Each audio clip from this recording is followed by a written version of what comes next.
Ils nous intriguent, nous dégoûtent un peu, Tu le veux? Non, je veux pas. nous rendent fous lorsqu'ils laissent des traces de leur passage sur notre gazon. Et pourtant, les taupes et les vers de terre sont les amis de nos jardins. Grâce à nos spécialistes et à des expériences étonnantes, vous allez découvrir la vie secrète de ces animaux mystérieux.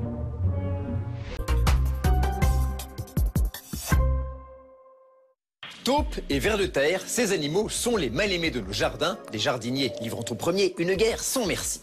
Et pourtant, vous allez voir que ces animaux sont indispensables à la bonne santé de nos sols et que sans eux, votre jardin se transformerait en piscine en cas de forte pluie. Nous sommes partis avec des spécialistes et des scientifiques à la découverte de la vie aussi étonnante que méconnue de ces animaux qui vivent sous nos pieds. Reportage d'Anthony Binst. Au château de Versailles, Jérôme Dormion est au travail. Il est le taupier du château. Sa mission, protéger l'un des plus beaux jardins de France. Là, on a une quinzaine de taupinières. Il faut savoir qu'il n'y a qu'une seule taupe qui peut faire autant de taupinières. Elle a un réseau, en général, pour un mâle de 700 mètres carrés. Et elle peut faire jusqu'à 200 mètres de galerie sous terre. Ce réseau incroyable de galeries lui sert de terrier. Mais vous allez voir que c'est aussi un moyen ingénieux de piéger les vers de terre, sa nourriture de base. Alors là, on a eu de la chance, on est tombé sur une réserve de vers de terre. Quand il fait très sec, la taupe prévoit de laisser des vers de terre. Donc elle va les couper, elle va couper un anneau derrière la tête, ça va les paralyser et elle va les stocker dans un endroit. Ces véritables garde-manger, toujours remplis, sont vitaux pour les taupes. Car leur organisme possède une particularité.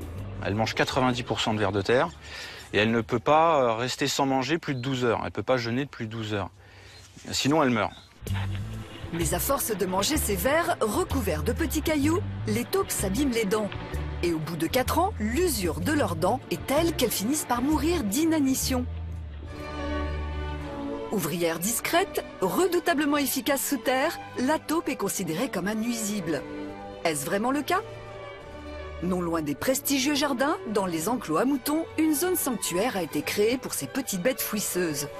Ici, pas question de les chasser. Et il y a une raison. L'avantage, c'est que la taupe aère le sol. Donc en cas de forte pluie, si vous voulez, ça fait un drainage naturel.